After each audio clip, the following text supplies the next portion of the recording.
Një tjetër tender i dyshim të zhvilluar në Bashkinë Roskovec, ku janë shpenzuar rreth 130 milion lekë të vjetra për blerjen e luleve inteligjente dhe ndërtimin e një stacioni për karikimin e makinave elektrike. Edhe pas 5 vjetësh nga tërmeti shkatrues, banorët e Krujës ende presin të futen në apartamente të reja, të cilat janë përfunduar prej më shumë se një viti. Pavarësisht shpremtimeve të kryeministrit, shpërndarja e apartamenteve është bllokuar. Një pensioniste në Vlorë ka denoncuar abuzimet me kredinë e banesave sociale, duke u detyruar të paguajë gjysmën e pensionit për qiran, ndërsa përballet me kushte të papranueshme dhe infrastrukturë të dëmshme. Një nxënës 13 vjeçar kundër LGBT në Verona është ndëshkuar pasi refuzoi të ngjiste shkallën me ngjyra të ylberit të pikturuara në ditën kundër homofobisë. Ky incident ka ngjallur debate të nxehta. Zonja dhe zotrinj, përshëndetje dhe mirë se vini në edicionin informativ, këtu në TV Dheu. Një tjetër tender i dyshim të zhvilluar në Bashkinë Roskovec, ku janë shpenzuar më shumë se 130 milion lekë të vjetra për blerjen e luleve inteligjente dhe ndërtimin e një stacioni për karikimin e makinave elektrike. Kompania Albavia në pronësi të Hasan Hafizit dhe Shkëlqim Rakipaj fitoi tenderin me një ofertë shumë pranë fondit limit, duke ngjallur dyshime për fitues të paracaktuar. Një tjetër tender i dyshim të zhvilluar në Bashkinë Roskovec, e drejtuar nga Majlinda Bufi, janë shpenzuar rreth 130 milion lekë të vjetra për blerjen dhe instalimin e 3 luleve inteligjente të ashtuquar Smart Flower, si dhe ndërtimin e një stacioni komercial për karikimin e makinave elektrike. Fituese e tenderit është shpallur kompania Albavia në pronësi të Hasan Hafizit dhe Shkëlqim Rakipaj. Vlera e ofertës fituese është 10.651.000 lekë të reja pa TVSH, ose rreth 130 milion lekë të vjetra me TVSH. Kjo shumë përfaqëson 94.7% të fondit limit, i cili ishte 11.250.000 lekë të reja pa TVSH, ose rreth 135 milion lekë të vjetra me TVSH.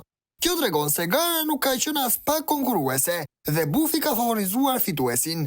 Tenderi është klasifikuar me flamur të kuq për shkak të mënyrës se si është zhvilluar. Të gjithë operatorët konkurrues janë skualifikuar përveç fituesit. Një nga 3 kompanitë pjesëmarrëse nuk ka dhënë asnjë ofertë ekonomike, duke qenë aty vetëm për të plotësuar numrin minimal të nevojshëm, ndërsa një tjetër kompani ka ofruar një vlerë më të ulët se fituesi, por është kualifikuar në mënyrë të pashpjegueshme. Kjo ka hapur rrugën për shpalljen fitues të kompanisë Albavia me një ofertë shumë afër fondit limit. Zhvillimi i tendrave pa konkurrencë reale dhe me skualifikime të dyshimta është një problem i përsëritur në Shqipëri. Ky rast në Bashkinë Roskovec nuk bën përjashtim. Mbetet për të parë nëse institucionet përgjegjëse do të hajtojnë këtë rast apo do të vijojë të mbetet një tjetër aferë që kalon pa asnjë pasojë.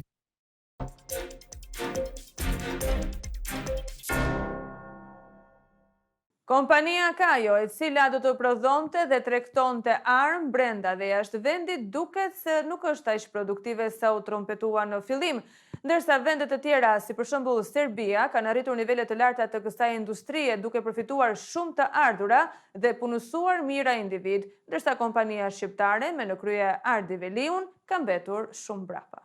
Ardi Veliu nuk ka tregtuar qoftë edhe një fishek të vetëm nga momenti që u vendos në krye të kompanisë Kajo, e cila është regjistruar në vitin e kaluar për prodhimin dhe tregtimin e armëve dhe municioneve. Edhe pse kompania është themeluar dhe ka kapital fillestar 150 milion lekë, procesi i zhvillimit ka ngecur dhe industria shqiptare e armëve mbetet pas vendeve si Serbia. Kapitali fillestar i shoqërisë ishte 150 milion lekë dhe ka si objekt veprimtarie projektimin, prodhimin, riparimin, asgjësimin dhe tregtimin brenda dhe jashtë vendit të gjitha llojeve të armëve ose pjesëve të tjera të armëve, përfshirë edhe ato ushtaraket, të municioneve, të teknologjive dhe pajisjeve ushtarake, uniformat, mjetet, pajisjet dhe sistemet e armatimit e komunikimit, si dhe çdo aktivitet të lidhur me këtë veprimtari në funksion të politikave kombëtare, të sigurisë dhe mbrojtjes dhe rritjes së kapaciteteve ushtarake.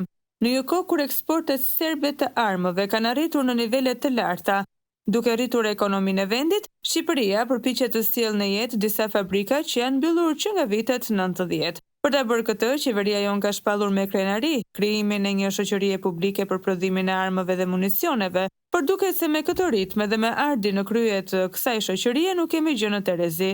Sa të ardhura ka fituar shteti nga krijimi i këtij aktiviteti, sa persona janë punësuar, asgjë nuk dihet, vetëm fasad dhe burokraci. Në Serbi, kjo industri mbështetet nga 200 kompani dhe punëson me mijëra njerëz, të cilat fitojnë paga mesatare që janë disa herë më të larta se ato në Shqipëri. Ata janë duke eksportuar armë dhe municione nga të 4 anët e globit, përfshirë Ukrainën dhe Afrikën, ndërsa ne në Shqipëri presim të zgjohet Enveri e të na vënë në punë fabrikat.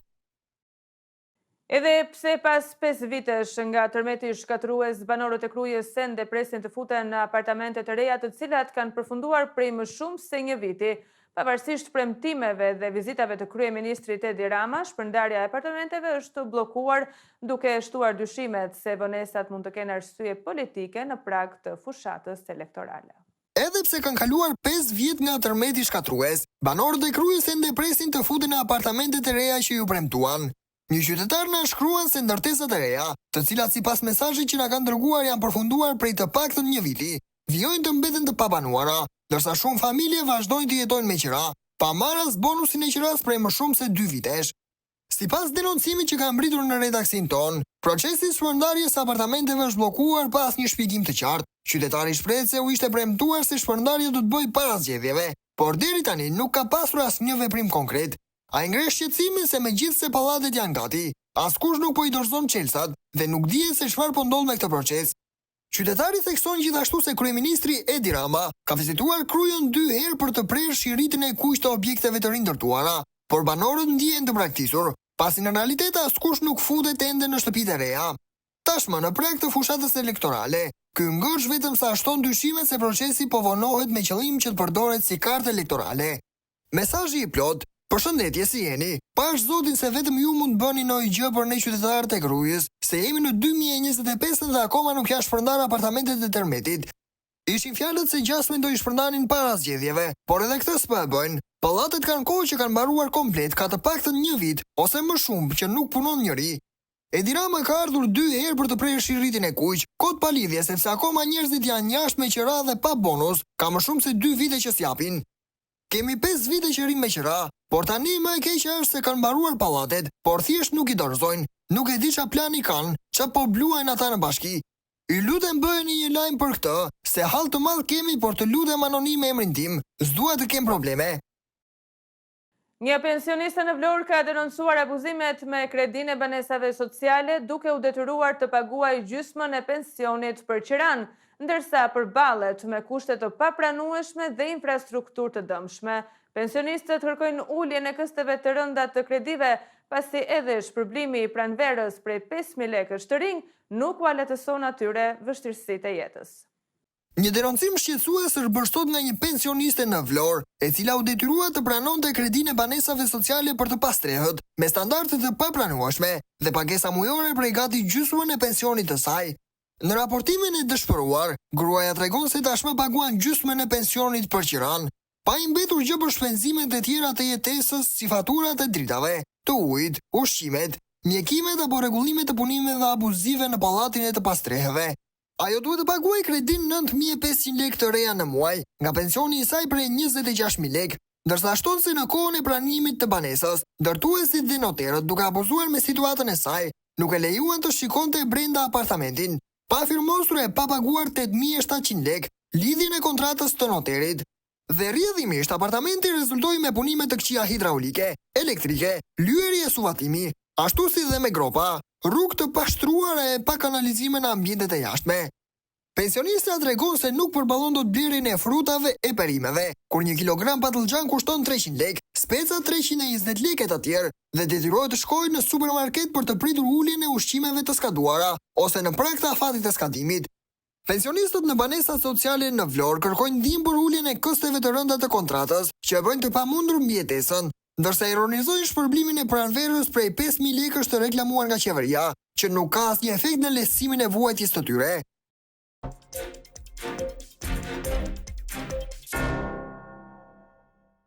Stefania Nobili, vajza e Juana Marki dhe ish partneri i saj David Ela Cerenca janë arrestuar për shfrytëzim, prostitucioni dhe pastrim parash lidhur me lokalin e tyre Gjintoneria në Milano, duke investuar paratë e fituara në mënyrë të palishme në Shqipëri.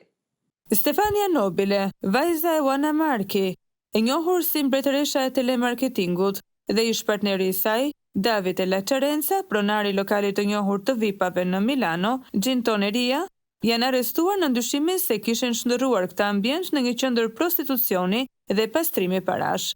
Sipas mediave italiane, hetuesit kanë zbuluar se Nobile dhe Laçarenca kanë investuar në Shqipëri paratë e fituara në mënyrë të palishme përmes Gintonerias, një lokali vendosur në Via Napo Torriani në Milano. Autoritetet theksojnë se Stefania Nobile ishte plotësisht në dieni të aktiviteteve të palishme që zhvilloheshin brenda lokalit, edhe pse formalisht ajo figuronte si punojnëse. Hetimet tregojnë se në fakt ajo menaxhonte lokalin bashkë me ish-partnerin e saj. Hetuesit dyshojnë se ajo kishte përgjegjësi për administrimin e llogarive dhe orientimin e transfertave të parave, kryesisht drejt llogarive të huaja për të shmangur kontrolleve. Gjithashtu hetimet kanë zbuluar se çmimi i shampanjës paguhej për Laçarencën, ndërsa shërbimet seksuale drejt për vajzat që punonin aty. Për më tepër ai sigurohej që klientët të kishin qasje në kokainë, të cilën e konsumonte edhe vetë. Në qendër të hetimeve tashmë është edhe pista e pastrimit të parave. Dyshohet se Laçarenca ka sjellë një pjesë të fitimeve të tij edhe në Shqipëri, ku synonte të riinvestonte shuma të mëdha të përfituara nga aktivitetet e palishme. Sipas dosjes hetimore, Stefania Nobile së bashku me nënën e saj ka vizituar shpesh Shqipërinë, ku asgjë nuk e pengonte që të investonte paratë e fituara në mënyrë të jashtëligjshme, duke u përpjekur të justifikonte përmes sipërmarrjeve të reja. Ajo kishte në plan hapjen e një restoranti tjetër në Tiranë, ndërsa transfertat kryesore financiare i kishte kryer në 2 llogari rrjedhëse të huaj. Interceptime telefonike kanë zbuluar se Laçarenca mburrej për zhvendosjen e 80 milion eurove në Shqipëri me ndihmën e Nobiles në një histori të publikuar në Instagram në prill të vitit të kaluar. Ai aludonte për këtë shumë të madhe parash në një postim ku përmendeshin Nobile dhe Marki gjatë një udhëtimi të tyre në Shqipëri me një Lamborghini Urus. Në një video të regjistruar më 5 maj, Laçarenca referohet drejt për drejt parave të sjella në Shqipëri nga Marki. Megjithatë, avokati i Nobiles, Liborio Catalioti, ka mohuar çdo përfshirje të saj në shfrytëzimin e prostitucionit, duke këmbgulur se klientja e tij nuk ka përfituar drejt për drejt nga këto aktivitete. Ai gjithashtu ka bërë të ditur se do të kundërshtojë masën e arrestit shtëpiak për të. Johnny Leka, një shqiptar i dënuar për drejtimin e një fabrike kanabisi në Britani, ka shmangur dëbimin pasi gjykata vendosi se kjo ishte në dëm të vajzës së tij 4 vjeçare. Vendimi ka shkaktuar reagime nga konservatorët, të cilët kanë quajtur këtë absurde dhe kanë kërkuar daljen e Britanisë nga Konventa Evropiane të Drejtave të Njerëzit. Një shqiptar i dënuar me 3 vite burg për drejtimin e një fabrike kanabisi në Britani ka shmangur dëbimin pasi gjykata vendosi se largimi i tij do të dëmtonte vajzën e tij 4 vjeçare. Johnny Leka, i cili kishte hyrë ilegalisht në Britani në vitin 2013 dhe ishte refuzuar disa herë për qëndrim, u kap së bashku me bashkëpunëtorin e tij, duke menaxhuar një plantacion me 1300 bim kanabis në Kumbria. Pasi u burgos, Home Office lëshoi një urdhër për dëbimin e tij në Shqipëri, por Leka apeloi duke argumentuar se largimi i tij do të shkelte të drejtën e tij për një jetë familjare sipas nenit 8 të Konventës Evropiane për të drejtat e njerëzit. Gjykata e Emigracionit anuloi urdhrin e depërtimit, duke theksuar se ai luante një rol kyç në sigurimin e stabilitetit financiar dhe emocional për vajzën e tij dhe se dëbimi do të kishte qenë me pasoja të rënda. Gjykatës e gjithashtu vlerësuan se gruaja e Lekës, me nënshtetësi çeke, do të kishte të vështirë të jetonte në Shqipëri pasi nuk flet shqip dhe nuk ka familje atje. Home Office argumentoi se nuk kishte prova të mjaftueshme për ndikimin negativ tek vajza, por gjykata vendosi në favor të Lekës, duke mbizotëruar të drejtat e tij familjare mbi interesin publik të dëbimit. Vendimi ka shkaktuar reagime me kritik nga konservatorët që kanë quajtur këtë absurd dhe kanë kërkuar daljen e Britanisë nga EHCR-ja. Një nxënës 13 vjeçar kundër LGBT-s në Verona është ndëshkuar pasi refuzoi të ngjiste shkallët me ngjyra të ylberit që u pikturuan ditën kundër homofobisë. Ky incident ka ngjallur debate të nxehta, ku familja e tij e konsideron si shkelje të drejtave për lirinë e mendimit. Një incident i pazakont ka ndodhur në një shkollë në Verona, ku një nxënës 13 vjeçar ka refuzuar të ngjisë shkallët me ngjyra të ylberit të pikturuara në ditën kundër homofobisë. Ky akt, i cili ka ngjallur shumë reagime, ka çuar në një sankcion disiplinor për djalin, i cili është akuzuar për sjellje të papërshtatshme dhe të rrezikshme. Nxënësi kishte tentuar të përdorë shkallën e emergjencave, por shkolla ka dënuar veprimin e tij të papërshtatshëm. Familja e djalit ka reaguar ashpër ndaj këtij vendimi, duke i quajtur veprimin e shkollës si një shkelje të drejtave të tij për lirinë e mendimit. Ata kanë theksuar se i është mohuar e drejta për të shprehur mendimin e tij në lidhje me komunitetin LGBT dhe kanë argumentuar se një qëndrim i tillë nuk duhet të penalizohet. Babai i djalit ka thënë se detyrimi për të përdorur një shkallë e cila përfaqësonte një simbol ideologjik është një akt dhune dhe nuk është demokratik të imponosh një ideologji tek fëmijët. Ky rast ka shkaktuar debate të nxehta në shoqërinë italiane. Politikanët kanë shprehur pikpamje të ndryshme, ku disa kanë kritikuar shkollën për ndëshkime ideologjike, ndërsa të tjerë kanë mbrojtur menaxhimin e institucionit, duke theksuar angazhimin e tij për respektimin dhe bashkëtesën. Këshilltari për të drejtat e njeriut, Buffalo, ka theksuar se shkolla duhet të edukojë për të respektuar, jo për të urryer, dhe se ky incident duhet të shfrytëzohet për të hapur një dialog konstruktiv dhe jo për të krijuar polemika të mëtejshme. Drejtori i shkollës ka mbrojtur veprimin e tij, duke theksuar se instituti ka një traditë të fortë në edukimin për respektimin dhe përfshirjen. Ai ka theksuar se veprimet e djalit ishin të rrezikshme dhe se shkolla është angazhuar për të siguruar një mjedis të sigurt dhe respektues për të gjithë nxënësit. Megjithatë, ai ka bërë thirrje për kuptimin e prindërve të djalit dhe ka sqaruar se mospajtimi nuk mund të shprehet nëpërmjet veprave të rrezikshme.